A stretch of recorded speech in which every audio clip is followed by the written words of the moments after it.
ओम गंग गणपतये नमो नमः। श्रीमद् वाल्मीकि रामायण युद्धकांड 31वां सर्ग भाग 2/3। अतिकाय का भयंकर युद्ध और लक्ष्मण द्वारा उसका वध। साथ ही बलवान और भीमकाय निशाचर ने युद्ध स्थल में सामने लाए एवं समस्त बानरों को लोहे के बाणों से बीन डाला। उसकी बाण वर्षा से आहत होकर सबका शरीर छत बिच्छत हो गया। सबने हार मान ली। कोई भी उस महासागर में अतिकाय का सामना करने में समर्थ न हो सका। जैसे जमाने के जोश में भरा हुआ कुपित सिंह मृगों के झुंड को भयभीत कर डालता है, उसी प्रकार वो राक्षस बानर सेना को त्रास देने लगा। बानरों के झुंड में विचरते हुए राक्षस राज अतिकाय ने किसी भी ऐसे योद्धा को नहीं मारा जो उसके साथ युद्ध न कर रहा। धनुष और तरकस धारण किए हुए उन निशाचर उछलकर श्री राम के पास आ गया और बड़े गर्व से इस प्रकार बोला, मैं धनुष और बाण लेकर रथ पर बैठा हूँ। किसी साधारण प्राणी से युद्ध करने का मेरा विचार नहीं है। जिसके अंदर शक्ति, साहस और उत्साह हो वह शीघ्र आए यहाँ आकर मुझे युद्ध का अवसर दे। उसकी अहंकार वचन सुनकर शत्रुहंता सुमित्रा कुमार लक्ष्मण को बड़ा क्रोध आया। उसकी बातों को सहन न कर सकने के कारण वह आगे बढ़ा और किंचित मुस्कुराकर उन्होंने अपना धनुष उठाया। कुपित हुए लक्ष्मण उछल कर आगे आए और तरकस से बाण खींचकर अतिकाय के सामने आकर अपने विशाल धनुष को खींचने लगे। लक्ष्मण का धनुष का प्रत्यंचा का शब्द बड़ा भयंकर था। वह सारी पृथ्वी, आकाश, समुद्र और संपूर्ण दिशाओं में गूंज उठी, निशाचर का त्रास देने लगा। सुमित्रा कुमार का धनुष का भयानक टंकार सुनकर उस समय महातेजस्वी बलवान राक्षस राजकुमार अतिकाय को बड़ा विस्मय हुआ और लक्ष्मण को अपना सामना देखकर अत्यंत रोष में भर गया और तीखे बाणों में इस प्रकार बोला, सुमित्रा कुमार, तुम भी बालक हो, पराक्रम करने में कुशल नहीं हो, अतः लौट जाओ। मैं तुम्हारे लिए काल के समान हूँ। मुझ में जुड़ने की इच्छा क्यों करते हो?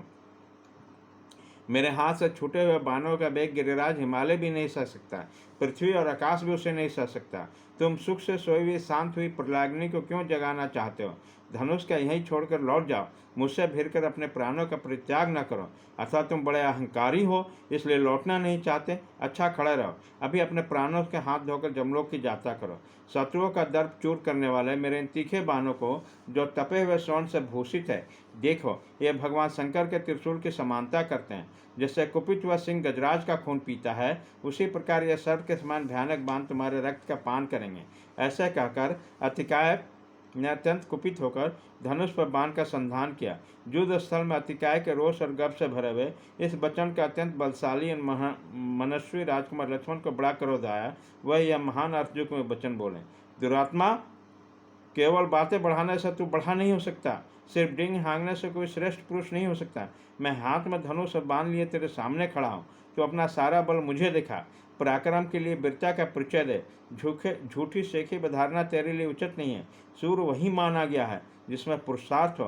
तेरे पास सब तरह के हथियार मौजूद है। तू धनुष लेकर रथ पर बैठा है, अतः बाणों तथा अन्य अस्त्र शस्त्रों के द्वारा पहले अपना पराक्रम दिखा ले।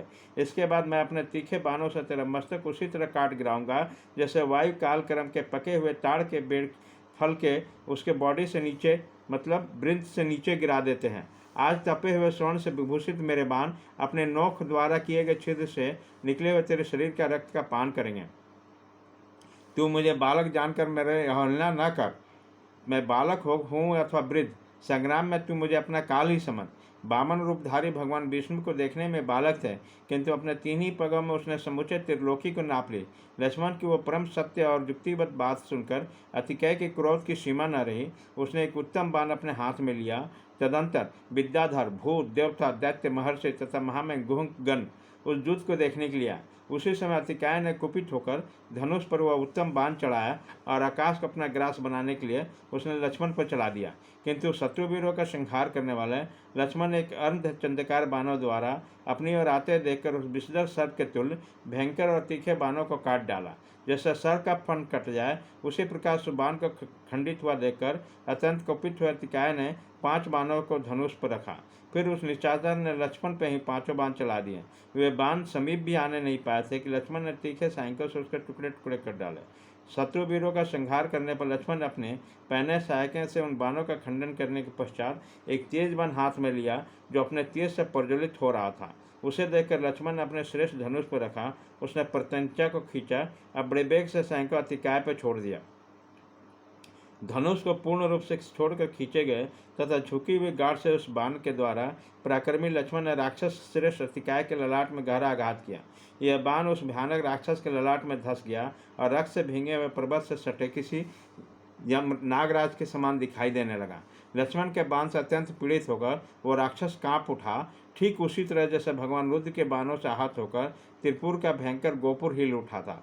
फिर थोड़ी देर में संभल कर महाबली अतिकाय बड़ी चिंता में पड़ गया और कुछ सोच समझ विचार कर बोला, शाबाश, इस प्रकार अमोघ बाण का प्रयोग करके तुम मेरे स्मरणीय शत्रु हैं।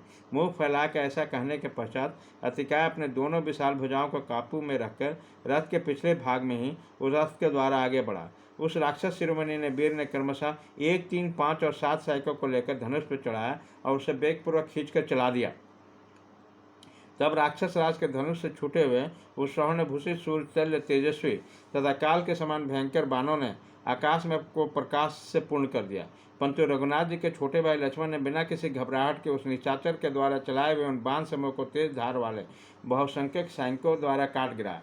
उन बाणों को कटा हुआ देख इंद्रद्रोही रावण कुमार को बड़ा क्रोध आया। उसने एक तीखा बाण हाथ में लिया, वह धनुष रखते ही महातेजस्वी वीर सहसा छोड़ दिया और उसके सामने आते हुए सुमित्रा कुमार की छाती पर आघात किया। अतिकेय के उस बाण को छोड़ खाकर सुमित्रा कुमार युद्ध स्थल में बस स्थल से तीव्र गति से रक्त बहाने लगे, मानो कोई मतवाला हाथी मस्तक से मद की वर्षा करने लगा।